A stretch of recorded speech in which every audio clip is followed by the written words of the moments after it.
আচ্ছা, আজকের আমাদের ক্লাসের টপিকটা হচ্ছে এইচএসসি ফিজিক্স ফার্স্ট পেপারের ভেক্টর অধ্যায়ের লম্বাংশের সাহায্যে যোগ।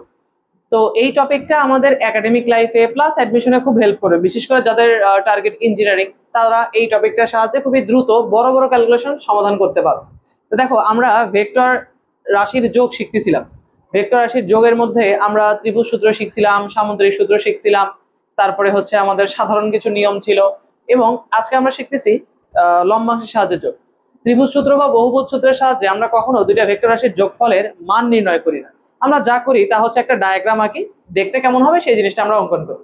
তবে সামুদ্রিক সূত্রের সাহায্যে যোগফলের মান নির্ণয় করা যায়।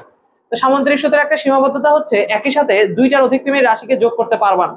সামুদ্রিক সূত্রের আমরা যদি লব্ধির মান নির্ণয়ের দিকে তাকাই, তাহলে আর equals to root over p square plus Q square plus 2pq cos alpha. তাহলে দেখো, পি একটা ভেক্টর রাশি, কিউ আর একটা ভেক্টর রাশি, অর্থাৎ দুইটা ভেক্টর রাশিকে তুমি যোগ করার জন্য সামুদ্রিক সূত্রটা অ্যাপ্লাই করতে পারো।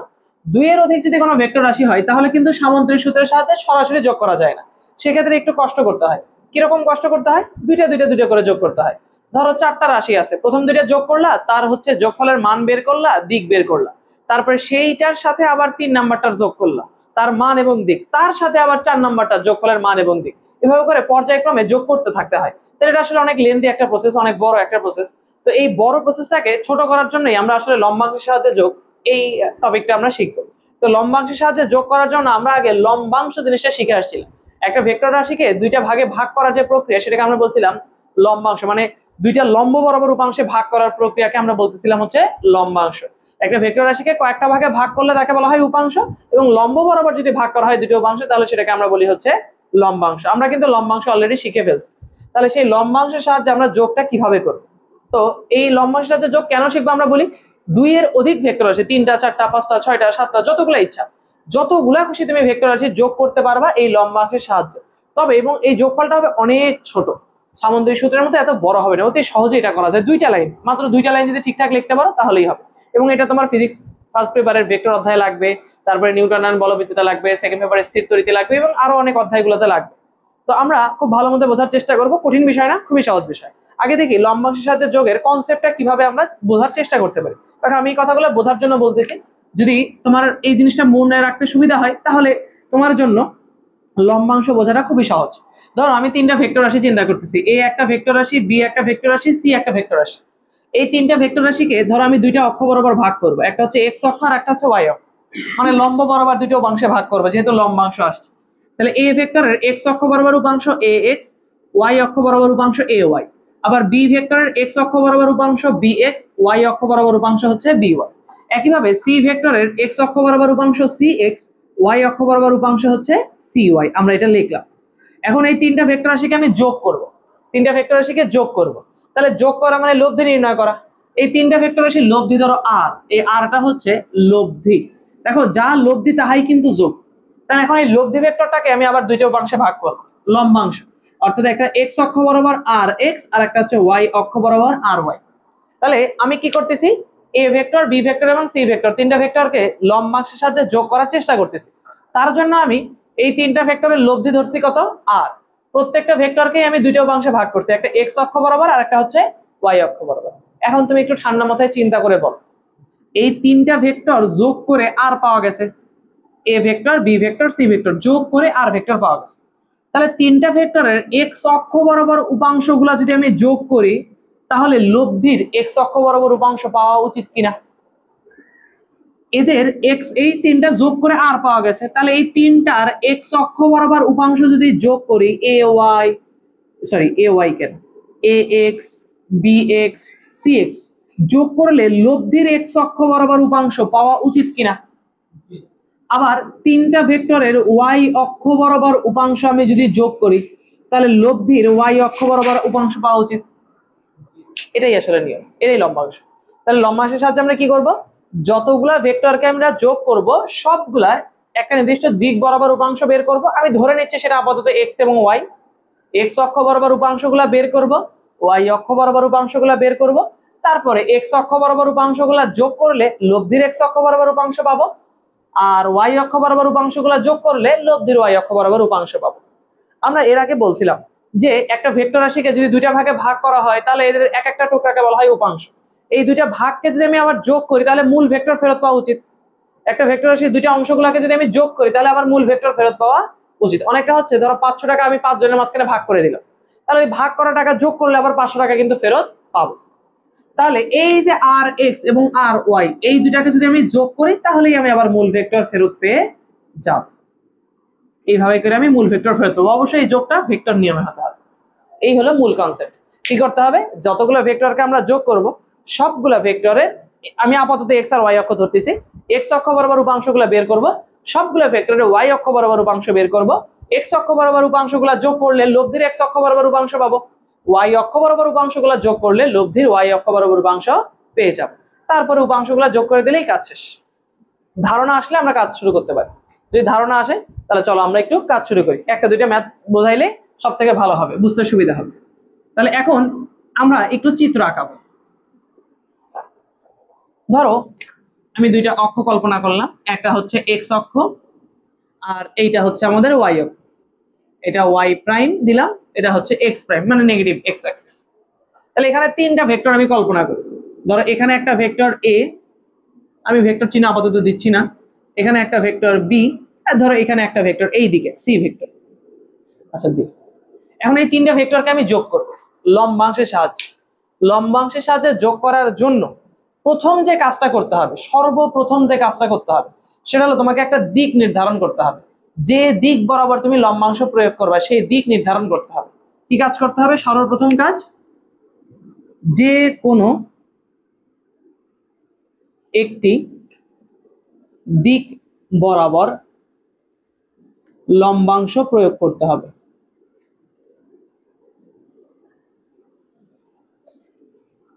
সেই যে কোনো একটা দিক হতে পারে এক্স অক্ষ, হতে পারে ওয়াই অক্ষ, হতে পারে এই ভেক্টর গুলার দিকেও। আমরা আপাতত বোঝানোর সুবিধার্থে এক্স অক্ষের দিকেই আমরা করব। তাহলে আমরা একটা করে লাইন লিখবো, সেই অনুযায়ী কাজ করব। তাহলে আমার প্রথম কাজ হচ্ছে বাছাই করা, কোন দিক বরাবর আমি লম্বাংশ প্রয়োগ করি সেটা হচ্ছে বাছাই করতে হবে। তাহলে আমি বাছাই করলাম যে কোনো একটি দিক বরাবর লম্বাংশ প্রয়োগ করতে হবে। তো আমরা বাছাই করলাম যে আমরা এক্স অক্ষের সাথে লম্বাংশ প্রয়োগ করব। আমরা এক্স অক্ষের সাথে লম্বাংশ প্রয়োগ করবো, এটা আমরা বাছাই করে নিছি। যে কোনো একটা দিক বরাবর করলেই হবে, এক্স অক্ষ হতে পারে, ওয়াই অক্ষ হতে পারে, যে কোনো একটা ভেক্টর বরাবরও হতে পারে, র্যান্ডম একটা ডিরেকশনও হইতে পারে। তো আমরা আপাতত বোঝানোর সুবিধার্থে এই যে কোনো একটা দিককে আমি এক্স অক্ষ ধরে নিলাম যে এক্স অক্ষ বরাবর আমি লম্বাংশ প্রয়োগ করব। তো এক্স অক্ষ বরাবর যদি আমি লম্বাংশ প্রয়োগ করতে চাই তাহলে এরপরের কাজ হচ্ছে এই যে তিনটা ভেক্টরের লব্ধি বের করব বা যোগ করব। যে কোনো একটা দিক বরাবর, যে কোনো একটা দিক বরাবর তোমার যেদিকে মনে চায় এদের লব্ধিটা কল্পনা করে নাও। যে কোনো একটা দিক বরাবর তোমার লব্ধিটা কল্পনা করে নাও। আমরা জানি ভেক্টর দ্বয়ের লব্ধি হয় মাঝামাঝি কোনো একটা জায়গায়। তাহলে এ বি সি এর লব্ধি যে কোনো একটা জায়গায় হতে পারে, আমি কল্পনা করলাম এই জায়গায় হচ্ছে তাদের লব্ধি, এটা তোমাকে ধরে নিতে হবে। তাহলে যে কোনো একটা দিক বরাবর লব্ধি ধরে নিতে হবে, যে কোনো দিকে লব্ধি ধরে নিতে হবে, যে কোনো একটা দিক বরাবর লব্ধি ধরে নিতে হবে। তা আমি চিত্র অনুযায়ী যে কোনো একটা দিক বরাবর লব্ধি কিন্তু কল্পনা করে ফেলছি। আচ্ছা, এইবার এখন চিন্তা করো এরপরের কাজ। এরপরের কাজটা হচ্ছে তুমি যে দিক বরাবর লম্বাংশ প্রয়োগ করতেছো সেই দিক বরাবর সবগুলা ভেক্টরের অ্যাঙ্গেল নিতে হবে। যে দিক বরাবর লম্বাংশ প্রয়োগ করব সেই দিক বরাবর সবগুলো, সেই দিক বরাবর না লিখে সেই দিক এর সাথে লিখে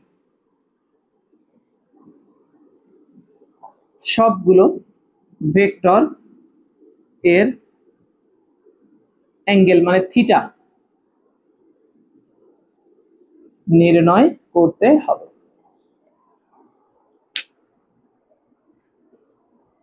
তাহলে যে দিক বরাবর লম্বাংশ প্রয়োগ করবো সেই দিকের সাথে সবগুলো ভেক্টরের অ্যাঙ্গেল নির্ণয় করতে হবে। তো পরীক্ষায় তোমাকে অ্যাঙ্গেল দিয়েই দিবে, আপাতত যেহেতু দেয়া নাই আমরা কিভাবে কাজটা করবো সেটা শিখে ফেলি। তো ধরো সবগুলো ভেক্টরের কিন্তু ওই একটা দিকের সাথেই করতে হবে। যে দিক বরাবর লম্বাংশ বের করবা ওই দিক বরাবরই সেই দিক বরের সাথেই সবগুলোর অ্যাঙ্গেল নিতে হবে। তা আমি এক্স অক্ষের সাথে ধরে নিচ্ছি, যে এই চিত্রে আমরা ধরে নিচ্ছি কোন দিক বরাবর কাজটা করতেছি, এক্স অক্ষ। তাহলে এক্স অক্ষের সাথে সবগুলো ভেক্টরের অ্যাঙ্গেল আমি একটু নিয়ে নিই। এ ভেক্টর এক্স অক্ষের সাথে যে কোণ উৎপন্ন করছে তাকে আমি কল্পনা করলাম θ1। সবগুলা ভেক্টরেরই কার সাথে অ্যাঙ্গেল নিতে হবে? সবগুলা ভেক্টরের কার সাথে অ্যাঙ্গেল নিতে হবে বলতো?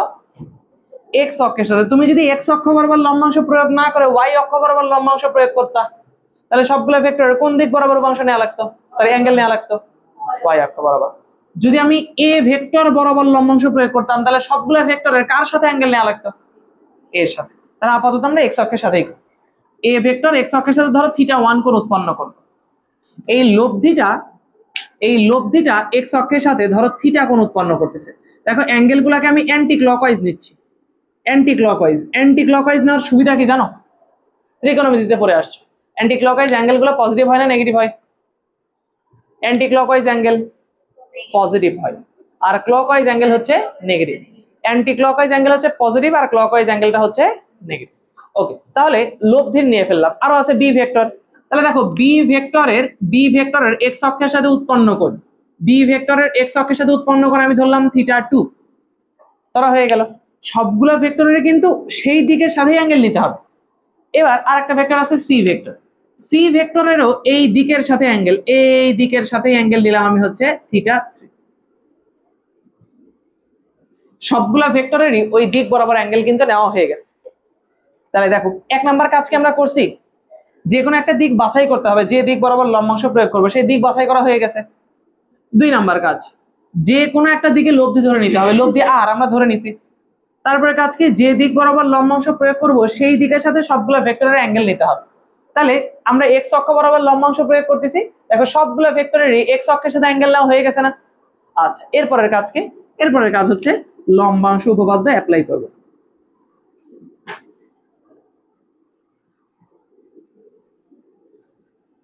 লম্বাংশ সূত্র প্রয়োগ করব। তো লম্বাংশ সূত্রের একটা হালকা ধারণা আমরা দিয়ে রাখছি। আমরা একটু আগে কি বললাম, ওই যে এ বি সি 3টা ভেক্টর নিয়ে বললাম, সবগুলা ভেক্টরের এক্স অক্ষ বরাবর উপাংশের যোগফল হবে লব্ধির এক্স অক্ষ বরাবর উপাংশের সমান।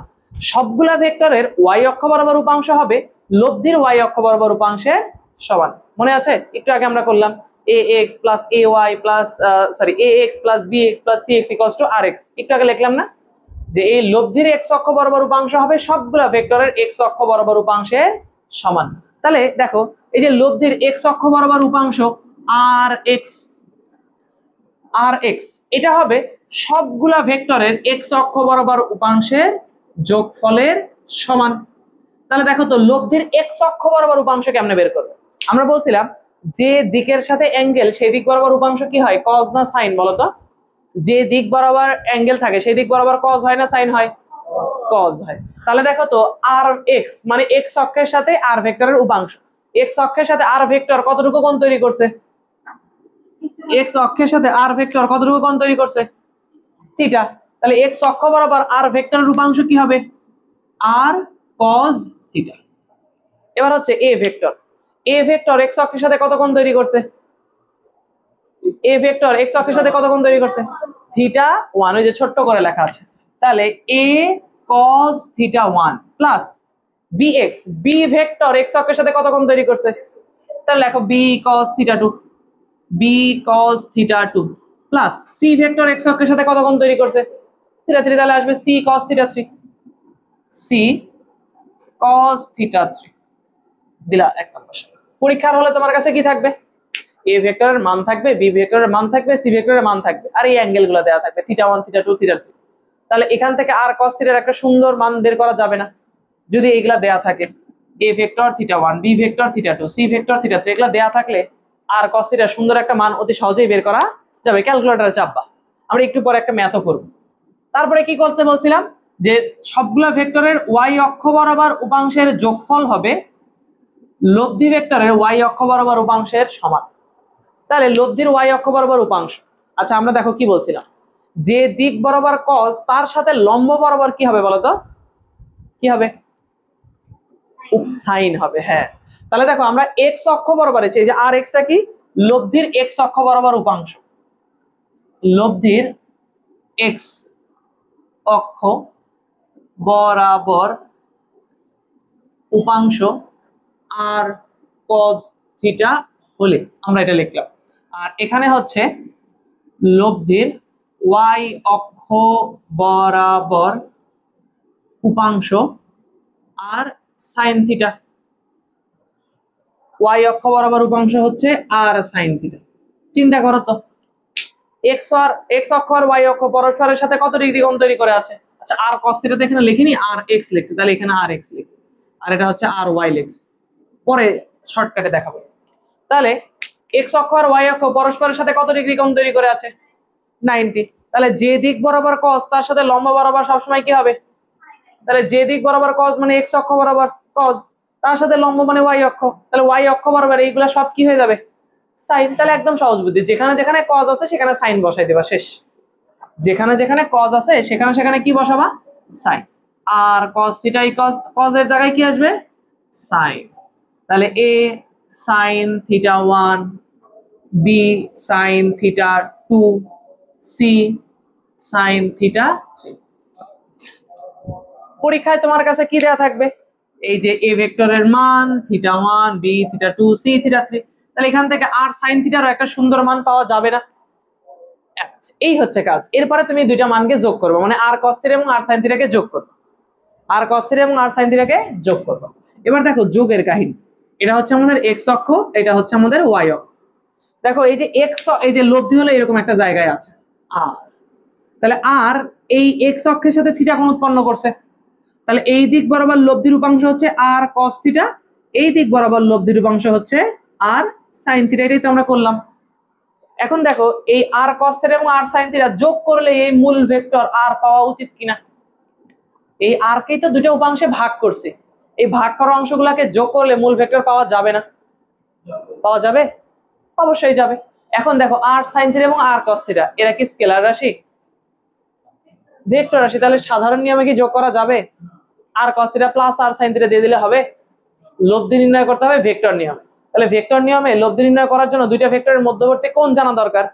দেখো তো আর কস থিটা হচ্ছে এক্স অক্ষ বরাবর, আর সাইন থিটা কোন অক্ষ বরাবর? এক্স অক্ষ আর ওয়াই অক্ষ পরস্পরের সাথে কত ডিগ্রি কোণ তৈরি করে? তাহলে দুইটা ভেক্টরের মধ্যবর্তী কোণ আলফা ইকুয়ালস এখানে কত ডিগ্রি? বলো তো, দুইটা ভেক্টরের মধ্যবর্তী কোণ যদি 90 ডিগ্রি হয় তাহলে লব্ধি কিভাবে বের করে বলো? লব্ধি কিভাবে বের করবা? দুইটা ভেক্টরের মধ্যবর্তী কোণ যদি 90 ডিগ্রি হয় লব্ধি কিভাবে বের করে? Root over Q square plus Q square P square 2pq cos alpha. অত দূর যাওয়ার দরকার আছে? আলফার মান কত ডিগ্রি? তাহলে অত দূর তো যাবো না, P square plus Q square দিলেই তো শেষ। অত কষ্ট করব? এখন পি বলতে এখানে কি বলতো? আর cos থিটা একটা ভেক্টর, আর cos থিটা তার উপরে স্কয়ার, প্লাস কিউ বলতে আর sin থিটা আর একটা ভেক্টর তার উপরে স্কয়ার। এখন একটু খেয়াল করো, তাহলে এখানে কি আসলো? R square cos square theta plus r square sin square theta, তার উপরে একটা রুট ওভার আছে। দেখো তো এখানে আর স্কয়ার কমন নিয়ে ফেলা যায় না, তাহলে থাকে cos square theta plus sin square theta, তার উপরে রুট ওভার। বলো তো ত্রিকোণমিতির সূত্র cos square theta plus sin square theta সমান সমান কত? 1। তাহলে এই যে অঞ্চলটা, এই অঞ্চলটুকুর মান হচ্ছে 1। তাহলে 1 লেখার কি খুব দরকার আছে? চিন্তা করো, স্কয়ার আর রুট কাটাকাটি চলে যাবে না? তাহলে কি থাকে? লব্ধি কি পাওয়া যাচ্ছে? এটাই তো আমরা চাচ্ছিলাম। আমরা এই তিনটা ভেক্টর এ বি সি এর লব্ধি যাচ্ছিলাম না? লব্ধি যাচ্ছিলাম। এই জন্য আমি কি করছি, আলাদা করে আর cos থিটার মান এখানে বের করব, আর sin থিটার মান বের করব, তারপরে এইভাবে এইভাবে যোগ করে দেব, কাজ শেষ। এটা একটা প্রমাণ দেখানো হলো, হ্যাঁ লব্ধি আর ফেরত পাওয়া যাচ্ছে। এই হচ্ছে প্রমাণ। তুমি পরীক্ষার হলে কি করবা? তোমার কাছে তো আর cos থিটার মান এখান থেকে পাবা, আর sin থিটার মান এখানে পাবা, জাস্ট মান বসায় স্কয়ার করে দিলেই কাজ শেষ। ধারণা কি আসছে কিভাবে কাজটা করব? একটা ম্যাথ করলে হয়তোবা আরো ক্লিয়ার হবে। আর একটা ছোট্ট একটা বিষয়, লব্ধি তো বের করবা, যোগ করলে তো লব্ধি পাওয়া যাবে। লব্ধি কি স্কেলার রাশি না ভেক্টর রাশি? লব্ধি ভেক্টর রাশি। কতগুলো ভেক্টরকে যোগ করবা, যা পাওয়া যায় সেটা লব্ধি, তাহলে যোগফল তো অবশ্যই একটা ভেক্টর রাশি। তো ভেক্টর রাশির এখানে তো লব্ধির শুধু মান বের হইলো, শুধু মান বের করলে কি হবে? লব্ধির আবার দিক বের করা লাগে। আচ্ছা দেখো, তোমার কাছে আসলে যখন পরীক্ষা হবে এই জায়গায় আর cos থিটার সুন্দর একটা ভ্যালু আসবে না, ধরো 2 আসলো, আসতে পারে না? তুমি এই প্রসেসে আর এর মান বের করে ফেলছো না? আর এর মান বের করার পরে 1 নাম্বার সমীকরণে তুমি যখন এখন বসাবা r cos theta equals to 2, তাহলে দেখো তো cos theta equals to 2 divided by r, r এর মান তো তুমি এখন জানো, তাহলে থিটাকে বের করা যাবে না? থিটাটা কি ছিল? এই যে দেখো, থিটাটা ছিল লব্ধির অ্যাঙ্গেল, তো লব্ধির অ্যাঙ্গেলই তো বের করতে চাচ্ছ, লব্ধি তো শুধু মান বের করলে হয় না, মানের সাথে সাথে দিকটাও বের করতে হয়। তাহলে কি করবা, তুমি যদি আর বের করতে পারো সেই মানটা 1 নম্বর সমীকরণ বা 2 নম্বর সমীকরণ যে কোনো একটা জায়গায় বসাইলেই কি পাওয়া যাবে, লব্ধির অ্যাঙ্গেল থিটা পাওয়া যাবে। আপাতত যদি এই বেসিকটা ক্লিয়ার থাকে তাহলে একটা ম্যাথ করব। ধরো এটা হচ্ছে এক্স অক্ষ, এটা হলো ওয়াই অক্ষ। এই দিক বরাবর ধরো F1 হচ্ছে 60 নিউটন, এই দিক বরাবর F2 সমান সমান হচ্ছে 30 নিউটন, আবার এই দিক বরাবর আমরা ধরে নিলাম হচ্ছে F3 সমান সমান 150 নিউটন। এই তিনটা ভেক্টরকে যোগ করতে বলছে। তোমার এই অ্যাঙ্গেলটুকু দেয়া আছে হচ্ছে 50 ডিগ্রি, আচ্ছা 60 ডিগ্রি দিয়ে দিলাম। এই অ্যাঙ্গেলটুকু দেয়া আছে 60 ডিগ্রি, এইটুকু দেয়া আছে হচ্ছে 30 ডিগ্রি, আর এই অ্যাঙ্গেলটুকু দেয়া আছে হচ্ছে তোমার কত ডিগ্রি দিব, 50 ডিগ্রি দিলাম। তো বলছে বল দ্বয়ের লব্ধি নির্ণয় করো।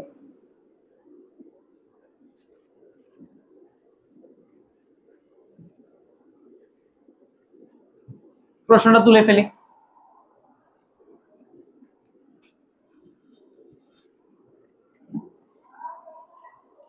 F1 এইদিকে, F2 এইদিকে, F3 এইদিকে, অ্যাঙ্গেল বিভিন্নটা দেয়া আছে, বলছে বল দ্বয়ের লব্ধি। দেখো তোমার কাছে বল আছে তিনটা, বল হচ্ছে একটা ভেক্টর রাশি। তো ভেক্টর রাশির যোগ বিয়োগ তো সাধারণ নিয়মে করা যায় না। তুমি যদি এখন চিন্তা করো ভাই আমি সামান্তরিক নিয়মে করবো, হ্যাঁ করতে পারো, সমস্যা নাই। তাহলে আগে কি করতে হবে, F1 আর F2 এর লব্ধির মান বের করতে হবে, লব্ধির দিক বের করা লাগবে, সেই মান এবং দিকের সাথে F3 এর আবার লব্ধি করা লাগবে, তার মান তার দিক।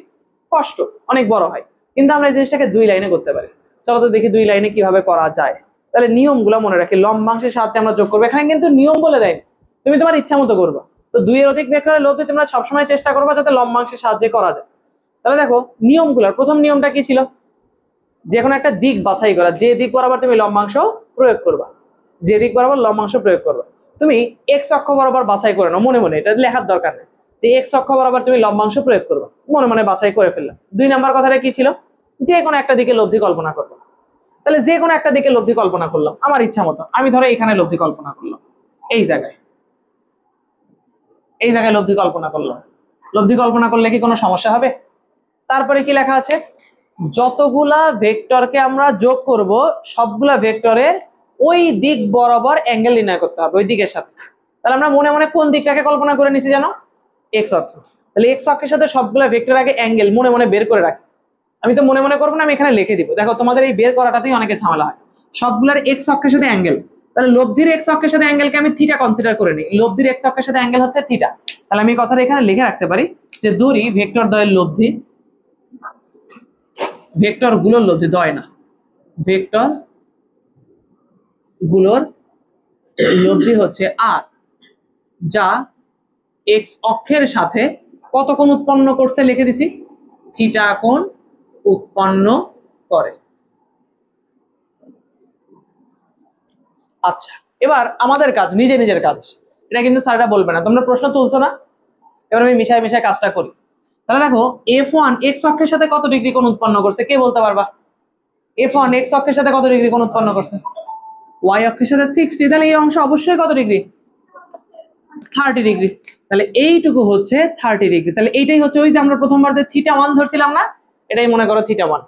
আচ্ছা তাহলে এবার দেখো এই যে এই F2টা ওয়াই এক্স অক্ষের সাথে কত ডিগ্রি কোণ তৈরি করছে, দেখো এখান থেকে এই পর্যন্ত মানে এক্স অক্ষ আর ওয়াই অক্ষ টোটালটুকু কত ডিগ্রি বলো তো, 90, তার সাথে এই 30 যোগ করো তো 120। তাহলে দেখো এখান থেকে এই পর্যন্ত টোটাল এই অ্যাঙ্গেলটুকু কত, এই যে টোটাল অ্যাঙ্গেলটা, এই যে এক্স অক্ষের সাথে এই অ্যাঙ্গেলটা, এক্স অক্ষের সাথে ওই ভেক্টরের অ্যাঙ্গেল, F2 ভেক্টরের অ্যাঙ্গেল কত ডিগ্রি, 120। এটাই তো আমরা বের করলাম 120 ডিগ্রি।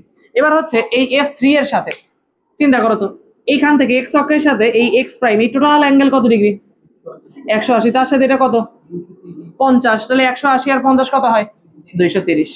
তাহলে এইখান থেকে এটাও বাদ দিয়ে আমি একবারে লিখবো,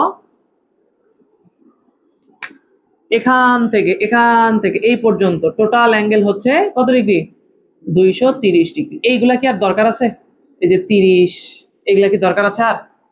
ওগুলা দেওয়ার উদ্দেশ্য হচ্ছে তুমি যাতে ওই অ্যাঙ্গেলগুলো বের করে নিতে পারো, এই জন্য ওটা দিয়ে দিছিল। বুঝছো কাহিনী? তাহলে এবার লম্বাংশ প্রয়োগ করতে হবে। সবগুলা ভেক্টরের এক্স অক্ষ বরাবর উপাংশের যোগফল হবে লব্ধির এক্স অক্ষ বরাবর উপাংশ।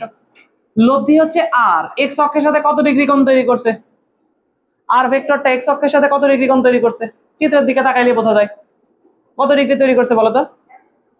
আর ভেক্টরটা, আর ভেক্টর এক্স অক্ষের সাথে থিটা কোণ তৈরি করছে, তাহলে এক্স অক্ষ বরাবর আর ভেক্টরের উপাংশ কত বলো? হ্যাঁ, এক্স অক্ষ বরাবর আর ভেক্টর এর উপাংশ। আচ্ছা লব্ধি, আচ্ছা আর লিখলে হবে, আর এর উপাংশ, উপাংশের মান আর কজ থিটা হলে, তাহলে দেখো তো আর কজ থিটা এক্স অক্ষ বরাবর উপাংশ, সবগুলা ভেক্টরের এক্স অক্ষ বরাবর উপাংশ যোগ করে লিখবো। সবগুলা ভেক্টর বলতে f1 vector, f2 vector, f3 vector. তাহলে f1 ভেক্টরের এক্স অক্ষের সাথে উৎপন্ন কোণ কত ডিগ্রি? f1 ভেক্টর এক্স অক্ষের সাথে কত ডিগ্রি কোণ তৈরি করছে? তাহলে এক্স অক্ষ বরাবর এর উপাংশ কি হবে?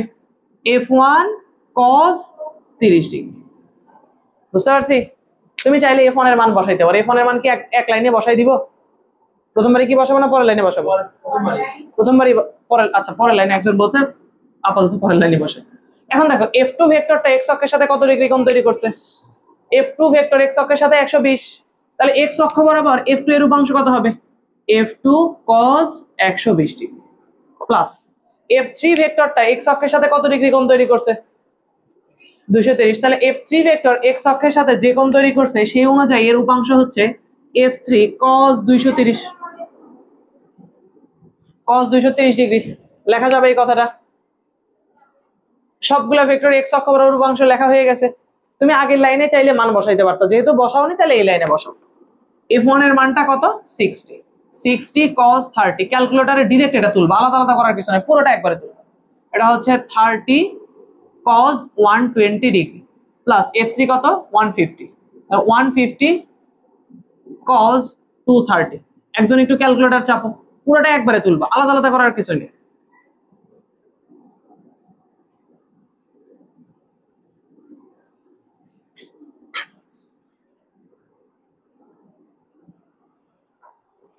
Sixty cos 30 plus 30 cos 120 plus 150 cos 230 minus 59.45 minus 59.45। তোমাদের যখন লম্বাংশ শিখাইছিলাম মনে আছে যে লম্বাংশ, এই যে এক্স অক্ষ লম্বাংশ বলতেছে উপাংশের বিভাজন, আর ভেক্টরের এক্স অক্ষ বরাবর উপাংশের মান কেন মাইনাস আসলে বলতে পারবা? দেখো তো আমি ধরছি কোথায়, এই যে সেকেন্ড কোয়াড্রেন্টে না, তাহলে এটা তো ধনাত্মক এক্স অ্যাক্সিসের দিকে কোনো ছায়া পড়বেই না, পড়বে হচ্ছে ঋণাত্মক এক্স অক্ষের দিকে, এই জন্য মানটা মাইনাস আসছে। আচ্ছা আসুক, তাতে সমস্যা নেই। এবার এক্স অক্ষ বরাবর হয়ে গেল, তাহলে এবার ওয়াই অক্ষ বরাবর আমি এভাবে লিখতে পারি হচ্ছে আর ভেক্টর এর, আচ্ছা সরাসরি ওয়াই অক্ষই লেখা আপাতত, ওয়াই অক্ষ বরাবর আর ভেক্টর এর উপাংশের মান আর সাইন থিটা। এক্স অক্ষ বরাবর যদি কজ হয়, ওয়াই অক্ষ বরাবর কি হবে? সাইন। তাহলে এবার ধরো তুমি বোঝো না, কিচ্ছু বোঝো না, লাগবে না, যেখানে যেখানে কজ আছে সেখানে খালি সাইন দিয়ে দিবা, আর কোনো চেঞ্জ হবে না, তোমার কোনো কিছু বোঝা লাগবে না, খালি যেখানে যেখানে কজ আছে সেখানে খালি কি দিয়ে দিবা? সাইন। তাহলে আর সাইন থিটা, এখন আমি সরাসরি মান সহ লিখবো। এই যে দেখো 60 sine 30 degree plus 30 sine 120 degree plus 150 sine 230 degree. Direct লিখে ফেলবা, এত কষ্ট করার সময় আছে আমাদের হাতে? আমরা অনেক ব্যস্ত মানুষ। 60 sine 30 plus 30 sine 120 plus 150 sine 230 minus 58.92 বা 93 লেখা যায়। আর সাইন থিটা মাইনাস 58.93 দিলাম। এই জন্যই তোমাকে আগের বার বোঝানোর সময় বললাম যে এখানে সুন্দর সুন্দর দুইটা মান পাবা। এবার এই যে আর সাইন থিটা আর কস থিটা, একটা এক্স অক্ষ বরাবর একটা ওয়াই অক্ষ বরাবর, আমি যদি তোমাদের বোঝানোর জন্য এখানে চিত্রটা আঁকাই, একটা হচ্ছে আর cos থিটা এক্স অক্ষ বরাবর, আর এই দিকে আছে হচ্ছে আর sin থিটা যেটা হলো ওয়াই অক্ষ বরাবর। এই দুইটা ভেক্টরের মধ্যবর্তী কোণ আলফা হচ্ছে 90 ডিগ্রি। এই যে আর cos থিটা এবং আর sin থিটা, একটা এক্স অক্ষ একটা ওয়াই অক্ষ বরাবর, এক্স অক্ষ আর ওয়াই অক্ষ মধ্যবর্তী কোণ হচ্ছে 90 ডিগ্রি। তাহলে দুইটা ভেক্টরের মধ্যবর্তী কোণ যদি 90 ডিগ্রি হয় তাহলে লব্ধির মান তুমি কিভাবে বের করবা? লব্ধি ভেক্টর এর মান, তাহলে r equals to root over r sin থিটা এর উপর স্কয়ার r cos থিটা এর উপর স্কয়ার। r sin থিটা মানটা তুমি বসাই দাও, রুট ওভার r cos থিটা এর মান কত? -59.45 তার উপর স্কয়ার প্লাস -58.93 তার উপর স্কয়ার।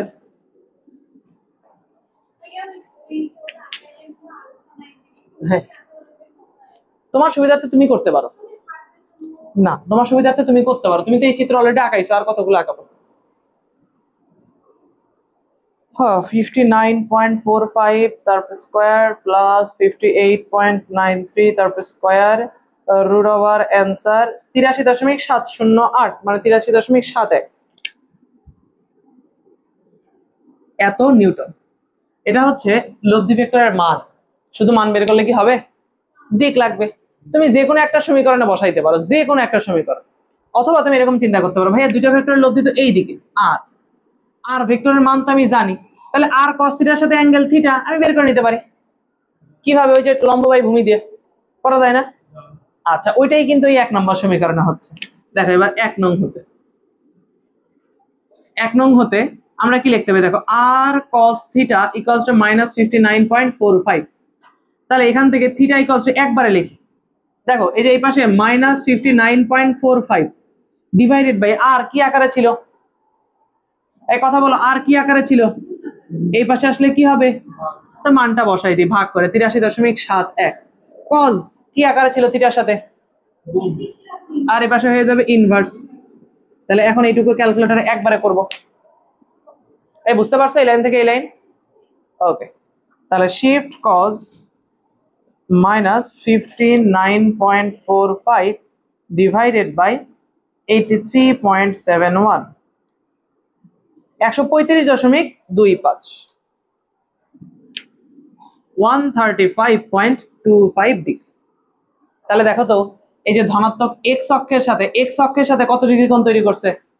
135। তাহলে এই যে এই 90 এর থেকে বেশি না, তার মানে আমরা যেখানে ধরছি সেটা ঠিকই আছে। যদি অ্যাঙ্গেলটা দেখতে 90 এর থেকে কম, তাহলে আমরা যেখানে ধরবো ওটা ভুল হইতো। তাহলে এখানে ধরছিলাম, ধরো এখানে ধরছি, কথার কথা আমি তো চিত্র আঁকাইছি আন্দাজের উপর, এরকম চিত্র ধরে নিতে পারতাম না আমি? দেখো তো এই যে লব্ধিটা তো আমি এখানেও ধরতে পারতাম না। তখন এই অ্যাঙ্গেলটা থিটা এর মান কত আসতো? দেখো তো 135 আসছে। এইটুকু কি 135 হওয়া সম্ভব? তাহলে আমি যেখানে ধরছি সেটা কি সঠিক না ভুল?